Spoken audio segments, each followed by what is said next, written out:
Саламатсыздар ма? Біз бүгін тез тамақ пісіреміз. Егер сізде ет бітіп қалса, сіз не тамақ пісіреріңізді білмесе, онда менің видеомды соңына шейін қараңыздар. Ең бірінші біздер холодильникті қараймыз. Холодильникте менде бешбармақтан қалған қазы, қонақтан кесілген қазы қалған. Қазаныма майды құйдым да, үстіне қазымды салып қуырдым. Одан кейін қалған көкөністерімнен менде сәбізі қалыпты, сәбізімді турап салдым. Осылай әдемілеп сәбіздеріңізді турап саласыздар. Одан кейін менде орам жапырақ қалған. Орам жапырағымды алып салдым. Әйелдерден бізден білесіздер, айла аспаған, сондықтан ет бітіп қалды деп отырмаймыз. Холодильнигімізді ашамыз да, бардан жоқтан тамақ пісіреміз.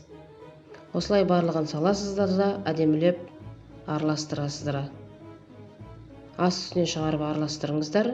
Қазының майы сәбізімізбен капустамызға әдемілеп сіңсін.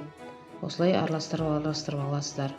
Ал менің оқырмандарым, егер менің каналым ұнап жатқан болса, маған міндетті түрде тіркеліп, лайк басып, комментария қалдырыңыздар. Және де қандай тамақ пісірейін, қандай да бір салаттар болсын, соны жазып кетіңіздер. Мен міндетті түрде сіздердің тілектеріңізді орындаймын. Менің арманым 1000 оқырманға жету, сондықтан сіздердің көмектеріңіз маған өте қажет. Осылай қуырып аласыздар, қақпағын жауып қуырылғанша қоясыздар. Міне сәбізімізбен капустамыз қуырылды. Тағы да араластырып жіберіңіздер. Қуырып.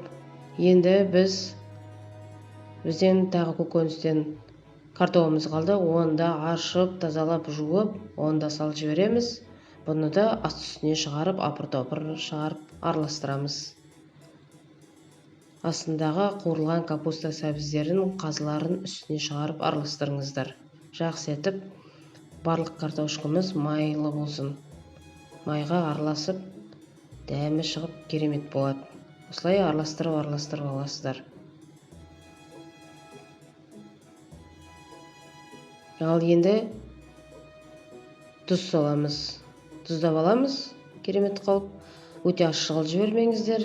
Жайлы аздан салып алсаңыздар болады.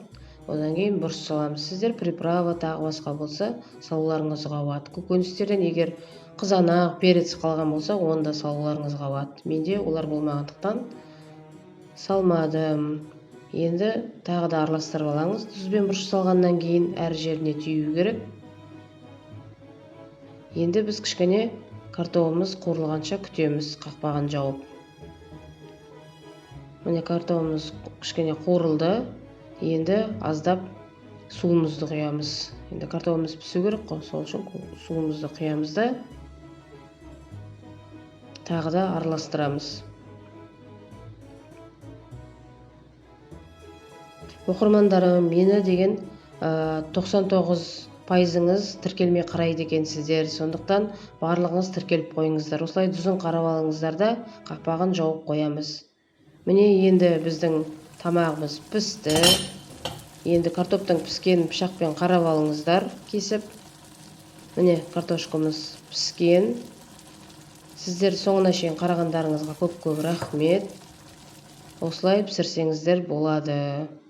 Рахмет, сау болыңыздар.